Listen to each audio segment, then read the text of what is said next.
बेहतरीन कोई तरीका नहीं मिलेगा आपको जब भी कभी डेट सेम हो और ईयर बदल दी जाए। ध्यान देना मेरी बात पे, डेट सेम हो और ईयर बदल दिया जाए। यानी आपको बोला है कि 12 October 1997 was Saturday, then what day was it on the same date 2008।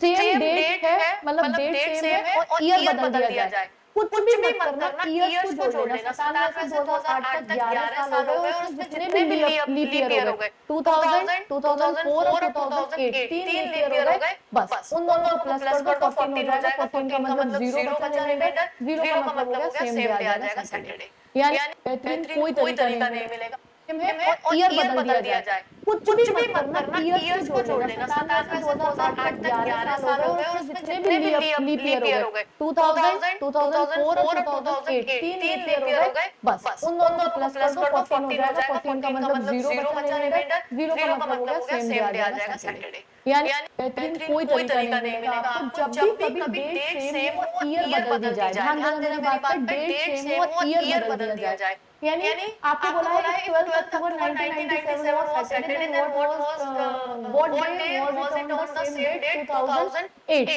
Same date है, मतलब डेट सेम है और ईयर बदल दिया जाए। कुछ भी मत करना, ईयर्स को जोड़ लेना। 97 से 2008 तक 11 साल हो गए और उसमें जितने भी लीप ईयर हो गए 2000, 2004 और 2008 तीन लीप ईयर हो गए। बस उन दोनों को प्लस कर दो, 14 हो जाएगा। 14 का मतलब 0 बचा रिमाइंडर, 0 का मतलब हो गया सेम डे आ जाएगा सैटरडे। यानी बेहतरीन कोई तरीका नहीं मिलेगा आपको जब भी कभी डेट सेम हो और ईयर बदल दी जाए। ध्यान देना मेरी बात पे, डेट सेम हो और ईयर बदल दिया जाए। यानी आपको बोला है कि 12 October 1997 was Saturday, then what day was it on the same date 2008। Same date है, मतलब डेट सेम है और ईयर बदल दिया जाए। कुछ भी मत करना, ईयर्स को जोड़ लेना। 97 से 2008 तक 11 साल हो गए और उसमें जितने भी लीप ईयर हो गए 2000, 2004 और 2008 तीन लीप ईयर हो गए। बस उन दोनों को प्लस कर दो, 14 हो जाएगा। 14 का मतलब 0 बचा रिमाइंडर, 0 का मतलब हो गया सेम डे आ जाएगा सैटरडे। यानी बेहतरीन कोई तरीका नहीं मिलेगा आपको जब भी कभी डेट सेम हो और ईयर बदल दी जाए। ध्यान देना मेरी बात पे, डेट सेम हो और ईयर बदल दिया जाए। यानी आपको बोला है कि 12 October 1997 was Saturday, then what day was it on the same date pen calendar निकालने की खतरनाक ट्रिक आपको देखते ही मजा आ जाएगा। कोई भी साल दिया हो 4 से भाग करो। अगर सेसल 1 बचा तो 6 जोड़ना, सेसल 2 या 3 बचा तो 11 जोड़ना, 4 से पूरा भाग हो गया सेसल 0 यानी कि लीप ईयर है तो आपको 28 जोड़ना। यूपीएससी सेट 2024 का लेटेस्ट क्वेश्चन, साल 2025 का कैलेंडर किसके समान है? इसको 4 से भाग करो। क्या बचेगा बच्चों? एक सेसल बचेगा। तो 2025 में आपको क्या जोड़ना पड़ेगा?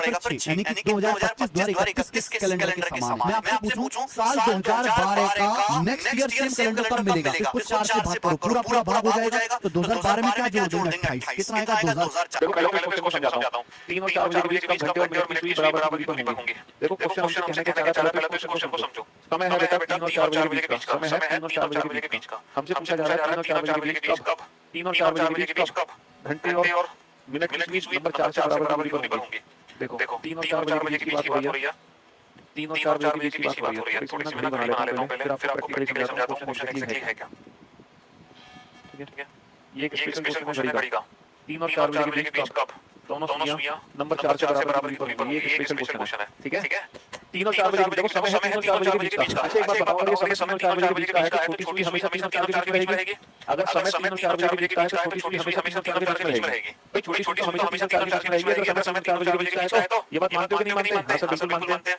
अब दोनों सुइयों की नंबर 4 से बराबर होनी चाहिए। दोनों सुइयों की नंबर 4 से बराबर होनी चाहिए। इसका मतलब बड़ी सुई है वो इसी के ऊपर हो। तो अब दोनों सुइयों की नंबर 4 से बराबर है। लेकिन इसमें एक केस और है। दोनों सुइयों की नंबर 4 से बराबर कब होगी? जितना पीछे छोटी सुई है उतना ही आगे बड़ी सुई आ जाए। तो ये दो सिचुएशन है जब दोनों सुइयों की नंबर 4 से बराबर है। पहली सिचुएशन ये है, दूसरी सिचुएशन ये है। समझ रहे हो? पहली सिचुएशन ये है, दूसरी सिचुएशन ये है। अब भाई साहब इस क्वेश्चन का आंसर कैसे दोगे? ये क्वेश्चन बड़ा प्यारा क्वेश्चन है कि 3 और 4 बजे के बीच कब दोनों सुइयां एक दूसरे से मिलती हैं। यानी कि at what time between 3 and 4 o'clock are the hands together। 3 और 4 बजे के बीच कब दोनों घड़ी की सुइयां एक दूसरे से मिलेंगी। 3 और 4 बजे के बीच कब 0 डिग्री का कोण बनेगा। और ये सॉल्व